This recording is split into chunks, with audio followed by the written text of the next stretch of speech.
Voilà, il est doux pour des frères et sœurs de demeurer ensemble. Il est agréable de servir Dieu. Amen. Quelqu'un me donne son amen bien. Quelqu'un me donne son amen fort. Donnez-moi votre amen puissant. Gloire à Dieu. Ah. Nous sommes à notre rencontre de la Pâque. Et pendant 14 jours, nous allons prier le Seigneur. Quelqu'un me donne amen bien, bien, bien, bien, bien. Nous allons prier Dieu pendant 14 jours. Ce soir va être spécial. Amen. C'est l'ouverture. Donc l'ouverture aussi va donner un sujet spécial. Amen. On va aller tout de suite dans le livre des Chroniques. On va prendre le livre des Chroniques, le chapitre 20. Ça va être notre verset de base. Et à partir de 2 Chroniques 9, le verset 20, nous allons étendre nos sujets de prière jusqu'à ce que nous arrivons à la fin de cette semaine. Amen. Alors, on va élever la voix, on va dire merci. Si vous êtes sur Zoom, considérez que vous êtes dans la même salle que nous. Amen. On va élever la voix, nous allons dire merci au Seigneur pour cette occasion qu'il permet. On va lui dire merci pour ce moment merveilleux qu'il nous accorde ce soir, de venir être reconnaissant pour la Pâque. Il a offert son corps en sacrifice. C'est le sacrifice le plus grand, incomparable que nous ayons eu, venant de l'amour de Dieu. Quelqu'un va dire merci Seigneur pour ce qu'il accomplit, ce qu'il a permis, de ce que nous entrions en connexion avec cette grâce qu'il a faite au monde entier. Amen. Élevons la voix, prions le Seigneur. On va lui dire merci avant de rentrer dans le message.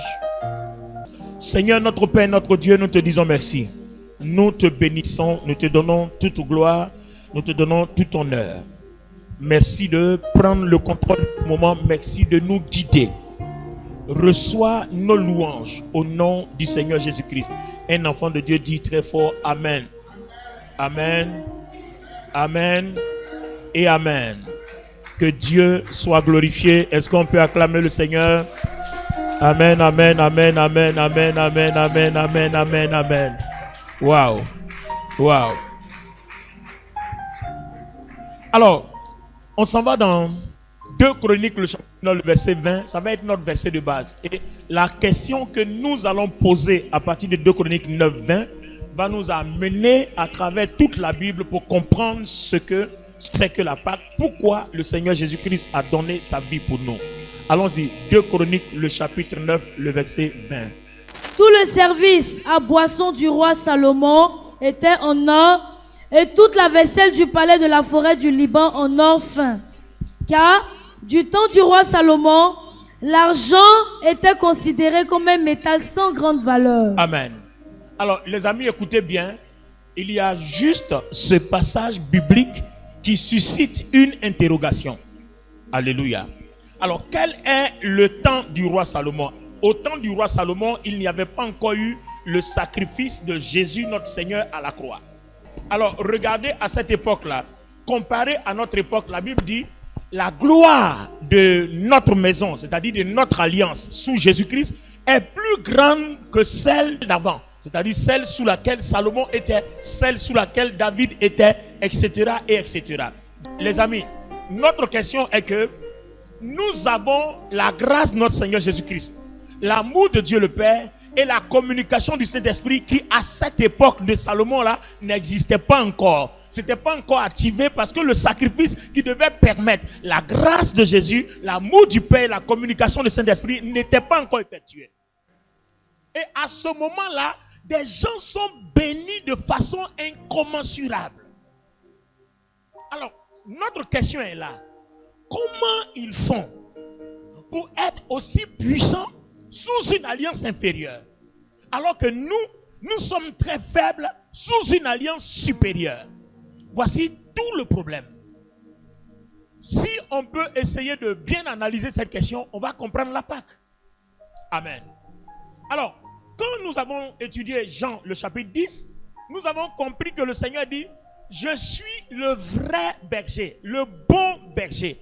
Je connais mes brebis me connaissent. Elles me suivent et elles entendent ma voix. » Vous voyez, elles me suivent, elles entendent ma voix, elles reconnaissent ma voix. Ça, juste pour dire qu'entre le berger et ses brebis, il y a une relation. Très important. Une relation. Alors, essayons d'étudier un peu la relation entre Salomon et puis Dieu. Gloire à Dieu. Qu'est-ce que Salomon a bien pu faire pour que Dieu, dans toute sa gloire, le bénisse autant? Moi, j'ai envie de comprendre, ça me préoccupe. Je veux bien savoir. Donc, allons-y dans 2 Chroniques, le chapitre 1. Lis-moi le verset 6. Le roi se rendit à l'autel de bronze devant l'Éternel, à la tente de la rencontre, et il y offrit 1000 holocaustes. Cette nuit-là, Dieu apparut à Salomon et lui dit: demande ce que tu désires que je t'accorde. Et au verset 10, Salomon dit quoi? Accorde-moi donc maintenant la sagesse et la connaissance nécessaires. Pour faire quoi? Pour que je sache comment me conduire à la tête de ce peuple. Car qui pourrait gouverner ton peuple qui est si grand? Alors qu'est-ce que Dieu dit maintenant? Alors Dieu dit à Salomon: puisque c'est là le désir de ton cœur, et que tu ne demandes ni richesse, ni trésor, ni gloire, ni la mort de tes ennemis, que tu ne demandes même pas une longue vie, mais que tu demandes la sagesse et la connaissance nécessaires pour gouverner mon peuple sur lequel je t'ai fait régner, eh bien, je t'accorde la sagesse et la connaissance, et de surcroît des richesses, des trésors et la gloire, comme on n'en a jamais eu aucun roi avant toi, et comme n'en aura aucun après toi. Amen. Alors, écoutez bien les amis, écoutez bien. J'ai dit amen, non? Amen fort, amen bien, amen puissant. Regardez les amis, dans la question que Dieu pose à Salomon, il n'a pas été question de biens matériels. C'est Dieu qui lui demande: demande-moi ce que tu veux. Tu m'as tellement séduit par ton adoration. Donc, je veux faire quelque chose pour toi. Salomon aurait dû parler d'or, d'argent, de diamants, de pierres précieuses. Non, il ne le fait pas. Salomon parle de quoi? Il parle de comment servir Dieu, de comment honorer Dieu, de comment bien encadrer le peuple, de comment faire pour que Dieu, le peuple qu'il s'est choisi là, puisse le servir, puisse le glorifier. Vous voyez? Il a placé les choses de Dieu avant sa vie. Alors qu'est-ce que Dieu fait? Dieu aussi va placer le matériel devant lui. Donc en fait, vous voyez que dans la relation avec Dieu, il y a le contraire de ce que les hommes font. Les hommes placent d'abord l'intérêt de leur vie avant de placer Dieu, alors que Jésus dit quoi? Si vous placez l'intérêt de votre vie avant de placer Dieu, qu'est-ce que vous faites? Vous allez mourir. Mais si vous placez Dieu, alors vous allez vivre. Alors qu'est-ce que Salomon fait? En plaçant les intérêts de Dieu, Dieu a soumis à Salomon le matériel. Donc ici, nous tirons une leçon. Donc en fait, la mort de Jésus n'est rien d'autre premièrement que nous réconcilier avec Dieu pour que nous ayons une relation avec Dieu. C'est la première des choses. N'oubliez pas, à cause du péché, il y avait un voile qui séparait le lieu saint du lieu très saint dans le dispositif du tabernacle. Ça veut dire que personne ne peut voir la face de Dieu. Ça veut dire qu'à cette époque-là, on ne peut pas avoir une relation directe avec Dieu. Alors regardez bien, quand le Seigneur s'offre à la croix qu'il meurt, le voile se déchire, nous informant que désormais, on peut avoir une relation directe avec Dieu. Le berger maintenant peut parler, on peut l'entendre, on peut le voir, on peut le suivre. Donc voilà un des sens de la Pâque. Alors, quand nous arrivons à ce stade de l'analyse, on comprend que nous tous, nous sommes passés à côté de la plaque, nous sommes en déroute. Parce que nous venons à l'église pour des besoins divers. Certains sont là pour mettre fin à leur chômage. D'autres sont là pour mettre fin à leur stérilité. D'autres sont là pour mettre fin à leur célibat. D'autres sont là aussi pour mettre fin à leur guerre contre la sorcellerie. D'autres aussi sont là pour plusieurs raisons. Alors que Dieu souhaiterait qu'on soit là pour avoir une relation, un contact ouvert et permanent chaque jour avec lui. C'est tout. Alors, notre semaine pascale, ces 14 jours que nous allons avoir, vont consister à montrer les ingrédients d'une bonne relation avec Dieu. Regarde ton voisin, dis-lui les ingrédients. Alors si le Zoom parle à quelqu'un, s'il n'y a personne chez toi, parle à ton fauteuil, parle à ta télévision, parle à ta chaise, dis-lui les ingrédients d'une bonne relation avec Dieu. Alors tiens-toi debout, notre premier sujet de prière. On va dire à Dieu, on s'est trompé, on s'est égaré. on ne vient pas à l'église pour être prospère. On vient à l'église pour avoir une relation avec Dieu. Les amis, quand la relation avec Dieu est bonne, c'est Dieu qui nous dispose la prospérité sur tous les plans. C'est ce qui est écrit dans la Bible. Et même si vous discernez les Écritures, il n'y a pas autre chose que ça. Donc aussi longtemps que les chrétiens ne vont jamais comprendre qu'à l'église, c'est notre relation avec Dieu qui pousse Dieu à disposer ou bien à soumettre le matériel. Si on ne comprend pas ça, on va tourner en rond, ça va être compliqué. Amen. Notre relation. Alors les amis, je vais vous donner un témoignage qui va vous édifier. J'avais un souci. Et puis j'ai prié Dieu, je n'ai pas eu de réponse. Donc, comme je sais comment il fonctionne, quand je n'ai pas de réponse, je peux imaginer que le temps n'est pas encore arrivé. Et puis cette nuit, j'ai dormi vers les 23h, parce que un peu fatigué. À peu près un peu de temps, je suis réveillé brutalement. Comme si je suis à mon heure de 4h, 5h du matin, lève-toi, prie. Bon, je me lève, je vais à la douche faire ce qu'il y a. Je reviens, je regarde l'heure. Il est 1h55. Je dis, mais le Seigneur ne m'a jamais réveillé à 1h55. Donc, c'est que certainement, c'est une fausse alerte. Donc, je reprends encore, je me recouche. Quand je me recouche net, j'entends la voix, lève-toi, prie. Et je me réveille. Au moment où je me mettais à genoux, sous mes genoux pour prier, il était 2h00 du matin. Et j'ai prié jusqu'à quand j'ai fini, que le Seigneur m'informait que j'ai fini, que tout est bon, je peux me recoucher. Quand je me relevais de mes genoux, il était 3h20. Donc je suis resté à genoux en train de prier pendant 1h20. Je me réveillais le matin. Une des choses que je poursuivais, parce que je poursuivais 3. Une des choses que je poursuivais, quelqu'un m'appelle et puis quelqu'un prend tout en charge. Je poursuivais 3 choses. Et une des choses que je poursuis, quelqu'un m'appelle et la personne prend tout en charge. Et puis, ce n'est pas un petit montant. Donc, quand la personne a fini de me parler, j'ai dit, bon, je paye ça comment? On dit, non, c'est... J'ai dit, pardon? Non, c'est... J'ai dit, quoi?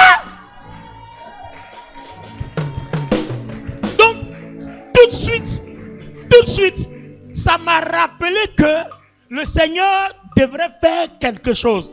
Donc vous voyez la relation. Supposez un seul instant que je ne savais rien de la relation avec Dieu, que je m'étais recouché par paresse ou alors par envie de satisfaire mon sommeil. Ce matin-là, une des 3 choses que je cherchais m'aurait échappé.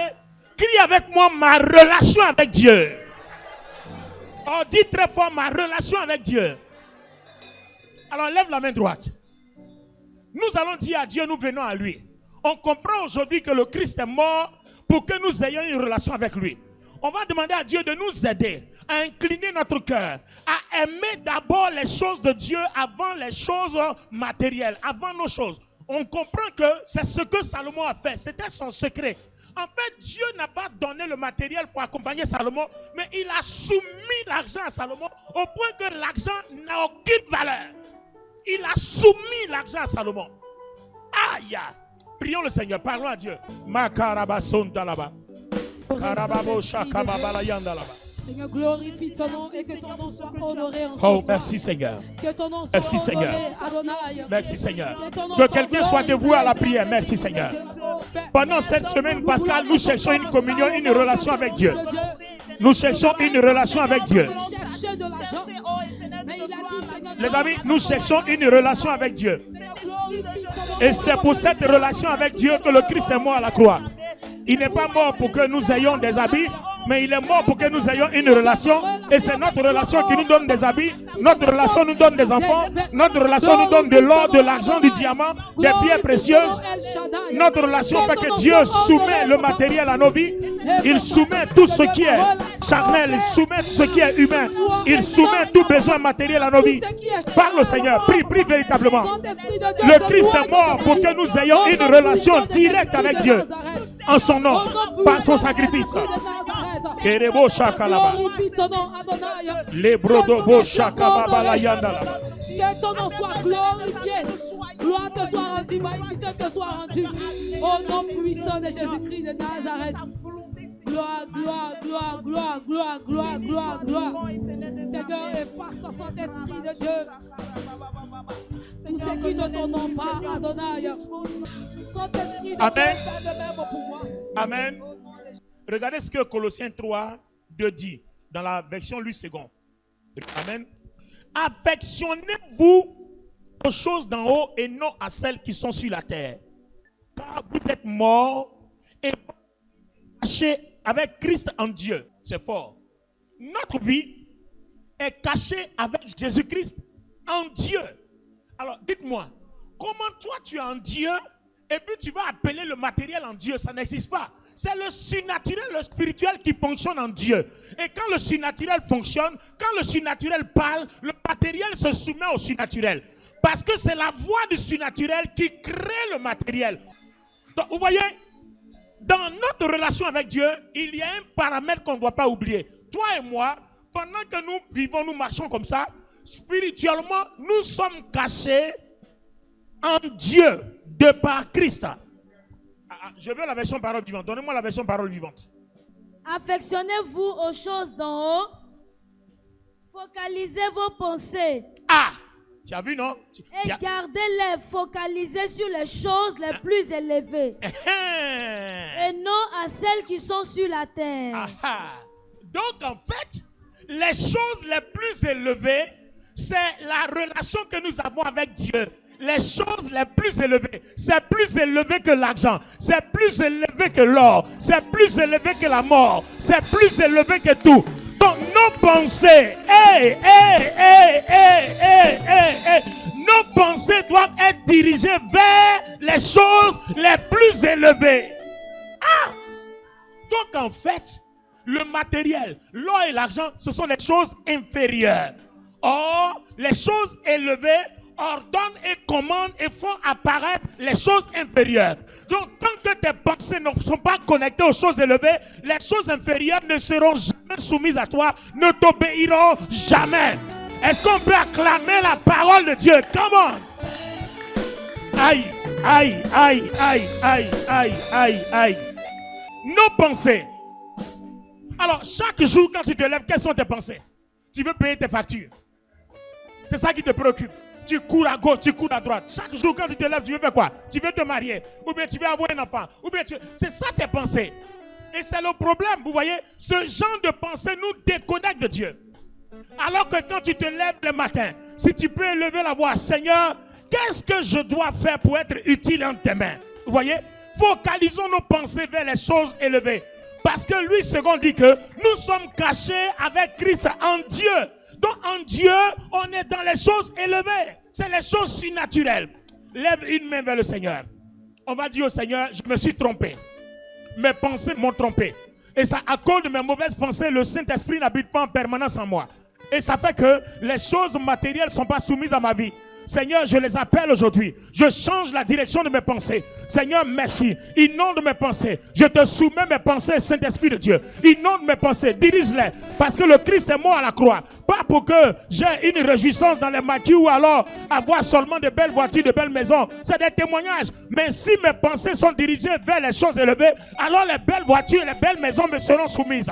Je les aurai en guise de témoignage de ma relation avec le Seigneur. Parlons. Prions comme ça dans ces termes.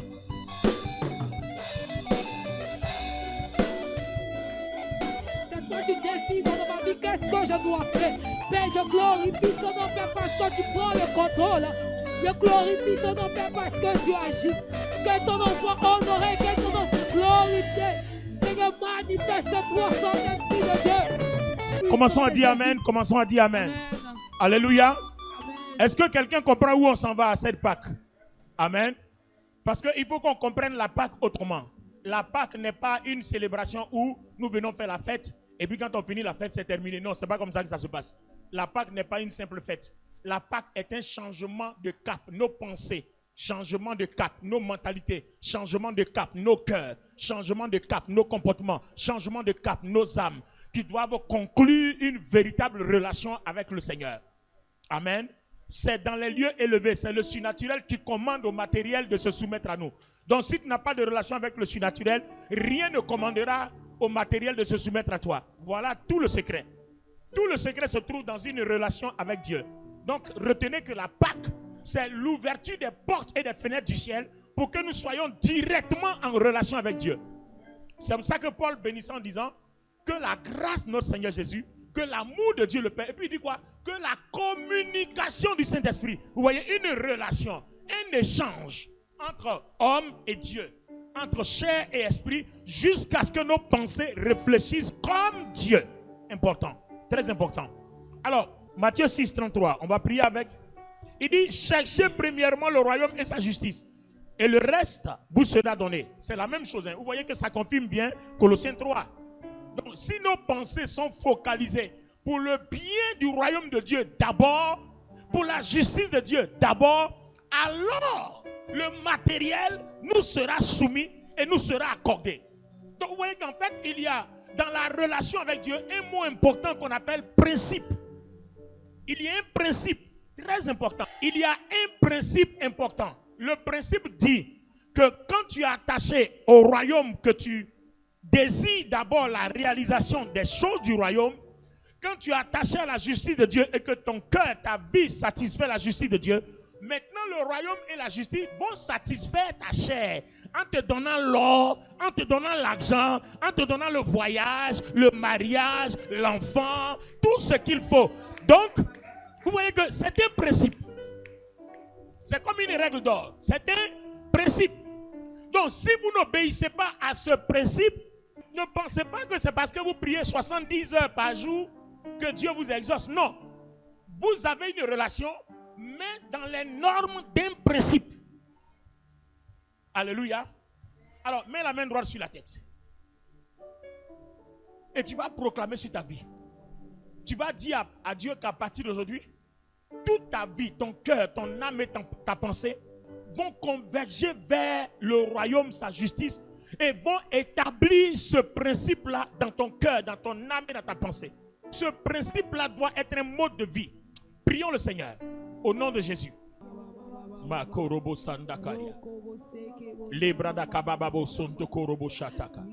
Il y a un sujet très important. Regardez. Là, on est dans Jean 10, le verset 9. Il dit, c'est moi qui suis la porte. Celui qui entre par moi sera sauvé.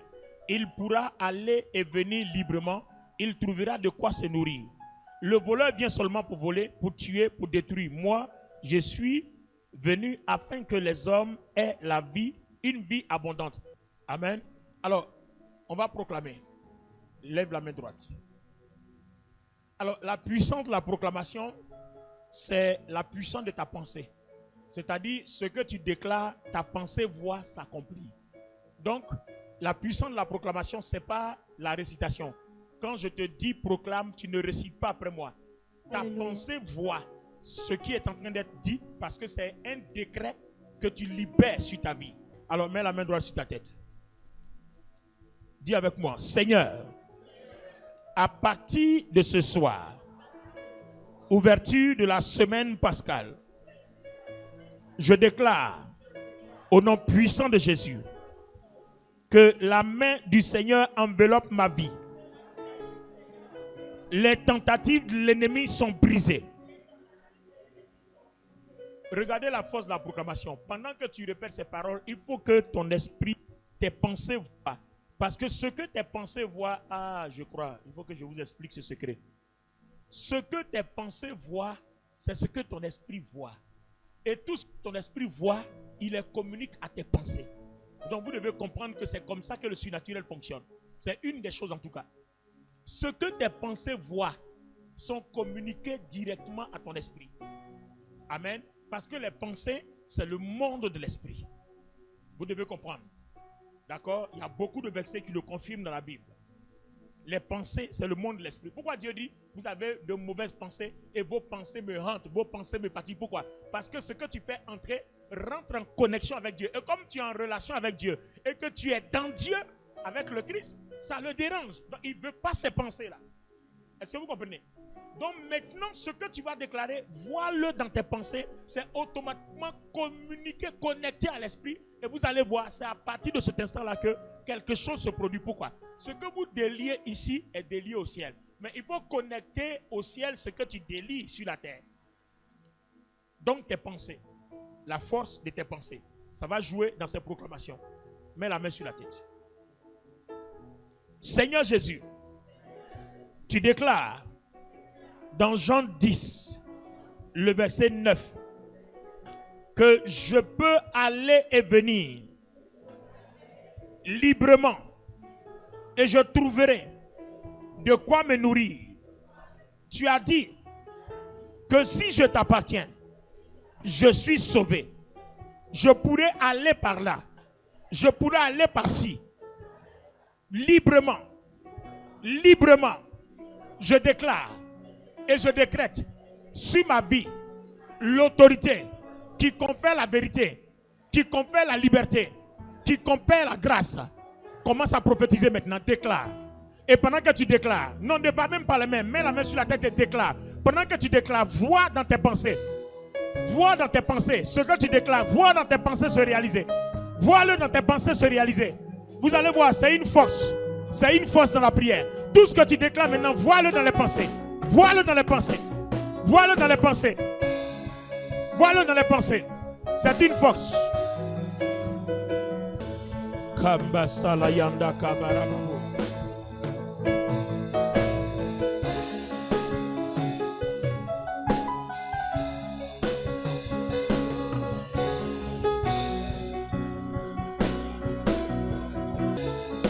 Déclare, continue de prophétiser. Prophétise, déclare.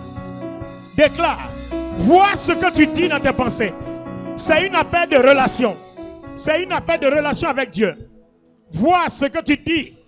Vois ce que tu déclares. Vois. Alléluia. Gardez les deux mains sur la tête. Nous voulons laisser le Saint-Esprit toucher notre vie. Nous voulons laisser la présence de Dieu toucher notre vie. Où que tu sois, le Saint-Esprit te visite maintenant. Je vois une nuée. Une nuée. Elle est pure, elle est bien blanche, elle est pure. Une nuée qui a envahi le lieu où tu es. Nous sommes ici. Cette nuée est entrée par la porte. Je vois. Et là où tu es dans ta maison, cette nuée est. Sur le Zoom, cette nuée est. Tous ceux qui nous suivent en direct, cette nuée est. Si vous voyez avec l'esprit comme moi, vous comprendrez que votre maison est inondée de la nuée. Nous venons de déposer une clé de la Pâque. La grande clé de la Pâque, c'est la relation avec Dieu que le Christ a assurée à la croix pour nous. Le Saint-Esprit touche ta vie. L'heure de la délivrance, l'heure de la guérison, l'heure de l'ouverture des portes, l'heure de l'ouverture des fenêtres des cieux. Regardez la croix sur laquelle le Seigneur Jésus-Christ a été sacrifié. Il y a une relation horizontale et une relation verticale. La relation verticale nous conduit de l'homme vers Dieu et la relation horizontale, c'est de l'homme à l'homme. Quel est le commandement? Le commandement dit, tu aimeras Dieu, relation verticale, du bas vers le haut. Et tu aimeras ton prochain, relation horizontale, d'une épaule à une autre, de ton prochain à toi, et de toi à ton prochain. La croix est donc une relation. L'œuvre à la croix est donc une relation. Ce n'est rien d'autre qu'une relation entre Dieu et nous, et une relation entre nous les hommes. Quand cette relation est assurée, alors le Saint-Esprit prend le contrôle de notre vie. Nous avons ouvert la porte, nous avons déposé une clé, la clé de la Pâque, la relation. Oh Seigneur, merci. Nous avons ouvert les portes de nos pensées. Garde-nous, pénètre-nous maintenant et touche-nous. Pendant que je prie, je suis en train de le Seigneur, le Saint-Esprit me montre la poitrine d'une personne. Je vois une douleur, je vois la poitrine d'une personne. Je vois une douleur. Le Saint-Esprit touche cette poitrine. Il te guérit au nom de Jésus. Le mal, la douleur que tu as dans ta poitrine est guérie. La douleur est partie au nom de Jésus-Christ.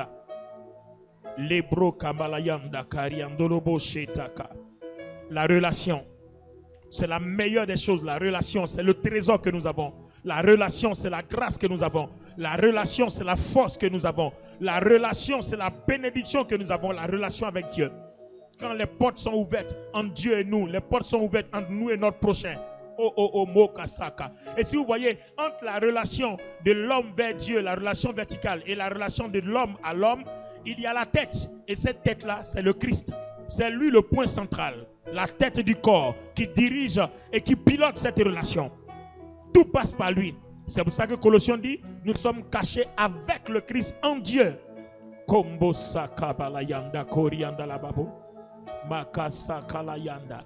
Karibo salayando robo shekete. Librada kamayanda korobo shata. Le Seigneur me dit qu'il est en train de pénétrer dans le sang d'une personne. Il est en train de pénétrer dans le sang d'une personne. Je vois une maladie de sang. Le Saint-Esprit est en train de pénétrer dans le sang d'une personne. Il change la sérologie de ce sang. Au nom de Jésus-Christ, tu es guéri.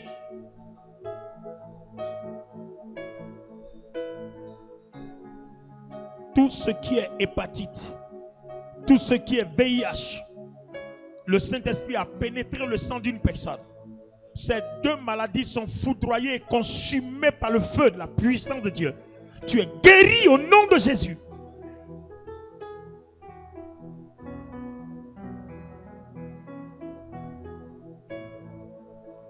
Je vois une autre personne, c'est un fardeau. C'est un fardeau, laisse-moi te donner l'interprétation. C'est un fardeau. Je vois comme un vase, mais le vase il est large, il est vaste. C'est comme une cuvette. Une cuvette qui est sur ta tête. Et puis, la cuvette est remplie de paille neuve. La cuvette est remplie de paille. Neuve. Et des pailles de valeur. Et tu transportes ça et tu te promènes. Voici la signification. Il y a quelqu'un qui se débat. Tu veux monter une entreprise dans la vente, dans le commerce. Tu te débats. Et selon ton projet, tu as besoin de moins 10 millions. Entre 15 000 et 15 500, quelque chose. Mais le Seigneur me dit qu'il a exaucé ce projet. Il a exaucé ce projet. Je dis, il a exaucé ce projet. Et tout ce qui bloque ce projet, qui retient ce projet et qui l'empêche de se réaliser, au lieu que le fardeau pèse, le Seigneur brise les chaînes qui empêchent le projet et il libère l'accomplissement. Au nom de Jésus, reçois. Je vois quelqu'un d'autre. Tu as un dossier en main et tu marches comme une personne qui cherche une embauche. Je te vois. Un dossier. Je vois la couleur du dossier dans une grosse enveloppe kaki. À l'intérieur se trouve un dossier.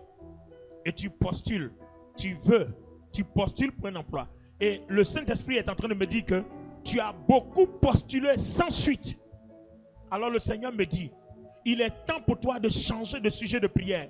Parce que tu dois bâtir ta propre entreprise que de chercher à travailler pour quelqu'un d'autre. C'est pour ça que tu n'es pas encore exaucé depuis. C'est pour ça que tu n'es pas encore exaucé. Alors prends 3 jours. Parle à Dieu. Le Seigneur te révélera l'entreprise que tu dois faire. Et il permettra que lui-même, ces choses se fassent. L'entreprise soit montée. Tu n'auras même pas déboursé 5 francs. Des gens vont t'aider. Des gens vont t'aider. Je te dis la vérité. Des gens vont t'aider. Je te dis la vérité. Des gens vont t'aider. C'est un miracle. Et Dieu se révèle à toi pour mettre fin au joug de promenade, de boîte en boîte. Pourtant, tu es qualifié. Seigneur, merci. Merci parce que tu ouvres les yeux de quelqu'un. Seigneur, merci. Tu ouvres les yeux de quelqu'un. Kombo salayam dalaba.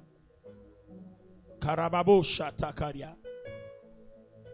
Le Seigneur est en train de me montrer une personne à qui il accorde un don de voir dans le surnaturel. Mais quand je dis de voir dans le surnaturel, ce n'est pas des visions dans la pensée.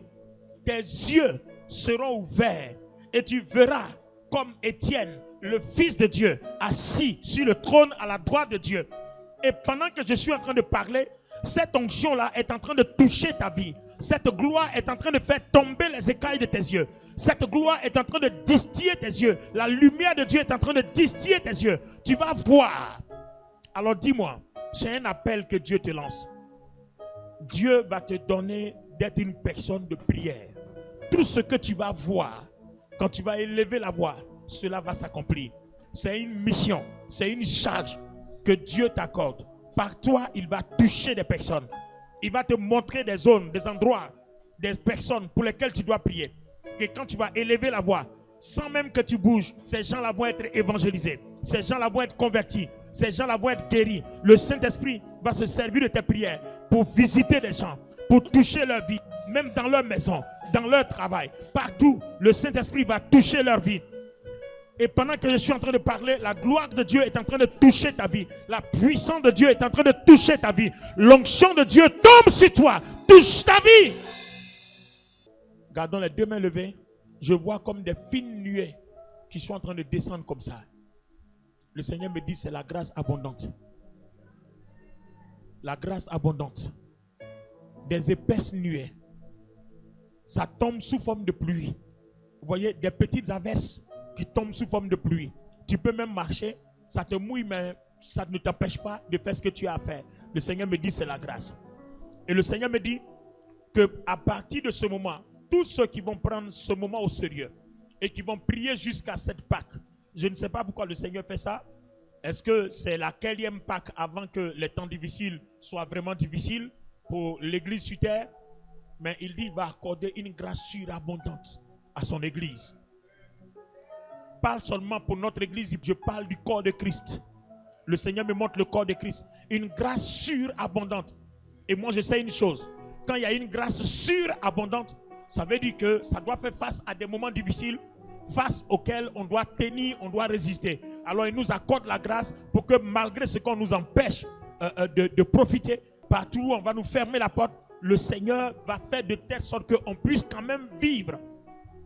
Quoique les portes étant fermées, quoique le matériel, tout ça, mais le Seigneur va nous faire la grâce de vivre. Seigneur, je prie pour nous. Je prie que à cette ouverture de cette semaine de Pâques, nous avons 14 jours à prier dans ta présence. Seigneur, c'est ce premier jour. Tu as mis le doigt sur la relation. Et nous sommes en train de toucher les ingrédients de la relation. Et les principes même qui régissent la relation. Seigneur, nous avons touché la relation et le principe. Seigneur, permets qu'à partir de ce moment-là, les portes nous soient déjà ouvertes entre toi et nous. Tout ce qui nous a été fermé entre notre prochain et nous s'ouvre. Entre toi et nous s'ouvre. Christ qui est la tête qui nous voit s'ouvre. Que les portes et les différentes portes s'ouvrent. Seigneur, il y a 4 vents. À la croix, il y a 4 directions. Il y a donc 4 côtés. Le vent de la grâce souffle de 4 côtés. Et tout se concentre, oui, à la tête, au centre. Et c'est toi maintenant qui répartis à chacun selon la grâce que tu lui as disposée, que tu lui as réservée. Je prie que tu te souviennes de chacun de tes enfants qui te prient, qui te louent et qui te célèbrent et qui attendent, Seigneur, de toi que tu montres ton visage de grâce et de gloire. Oh Dieu, merci pour ta bénédiction abondante qui nous ouvre toutes les portes et les fenêtres du ciel. Merci pour ta grâce abondante que nous expérimentons. Tu l'as dit et tu le fais car tu es fidèle. Au nom du Seigneur Jésus-Christ. Et l'assemblée dit avec moi, c'est Amen. Fort.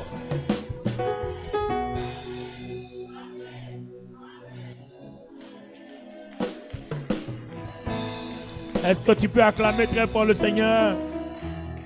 Waouh. Amen. Alors, ce message-là, je ne sais pas si c'est enregistré, communication. Dès qu'on finit, il faut donc balancer ça. Les enfants de Dieu, avant de dormir ce soir, réécoutez le message et priez comme si vous revivez encore le message. Dieu a des choses à vous révéler. Amen. Il a des choses à vous révéler, par des songes, par des visions, beaucoup de choses à vous révéler. Je suis en train de vous donner une révélation, je ne suis pas juste en train de vous parler. Revivez le message et priez comme si vous étiez en connexion. Donc, dans votre prière personnelle, refaites ça. Gloire à Dieu. Le Seigneur va se révéler à vous. Amen. Il va vous toucher. Alléluia. Alléluia. Que Dieu nous bénisse. Que sa paix soit avec nous. Et nous rendons gloire au Seigneur pour ce premier jour de nos 14 jours. Gloire à Dieu. Ensemble, disons merci au Seigneur. Remercions-le pour ce premier jour. Tu es excellent. Tu es Reçois l'onction de la dernière minute. plus grand que ce Elle se déverse sur toi, dans ta maison, partout où tu es. Excellent, tu es merveilleux, tu es plus grand que ce que l'on dit. Tu es excellent, oh merveilleux, tu es plus grand que ce que l'on dit. Tu es excellent, tu es merveilleux, tu es plus grand que ce que l'on dit. Tu es excellent, merveilleux, tu es plus grand que ce que l'on dit. Seigneur, merci pour ta bonté, merci pour ta fidélité. Tu nous as comblés de grâce ce soir. Oui, Seigneur, j'ai vu la nuée, j'ai vu les averses, cette pluie de grâce abondante. Je l'ai vue, tu me l'as montré. Je loue ton nom de ce qu'elle scelle nos vies. Et nous témoignerons que Jésus-Christ seul est Seigneur. Lui seul est sorti vivant du tombeau. Nous témoignerons que l'Éternel seul est Dieu. Et les signes qui accompagnent nos vies témoigneront que tu es le maître des temps et des circonstances. Au nom du Seigneur Jésus-Christ, nous avons prié. Quelqu'un me dit Amen bien. Amen fort. Amen puissant. Acclamons le Seigneur. Amen, amen et amen.